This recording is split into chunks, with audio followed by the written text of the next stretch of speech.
দীর্ঘ 15 দিন পর আজকে আমি বাসায় যাচ্ছি, যেখানে একদিনও বাসার বাইরে থাকতে পারতাম না, সেখানে অনায়াসে কিভাবে এতগুলো দিন আমি কাটিয়ে ফেললাম আমি নিজেও বিশ্বাস করতে পারছি না। আবারও সেই চিরচেনা মুখগুলোকে দেখবো, এত খুশি লাগছিল যে আমি সারা রাস্তায় ঘুমাতে পারিনি।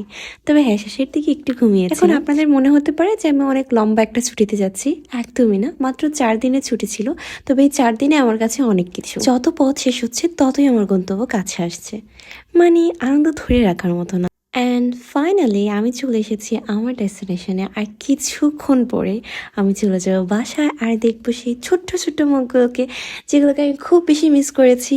জার্নির সকল ক্লান্তি দূর হয়ে গিয়েছিল এদের এক্সাইটমেন্ট দেখে। এরা এত খুশি হয়েছিল আমাকে দেখে। যারা পড়াশোনা বা কাজের জন্য বাসা থেকে দূরে থাকেন, প্রিয়জন থেকে দূরে থাকেন, তাদের জন্য অনেক অনেক দোয়া রইল যেন খুবই শীঘ্রই আপনাদের প্রিয়জনের সাথে আপনাদের দেখা হয়। মানে আমি আসলে দূরে থেকে এটা টের পেলাম যে একটা নজর প্রিয়জনদেরকে দেখা কতটা আনন্দ দিতে পারে। সো সবার জন্য অনেক অনেক দোয়া এবং শুভকামনা রইল। আজকে এইটুকুই, সবাই ভালো থাকবেন। আল্লাহ হাফিজ।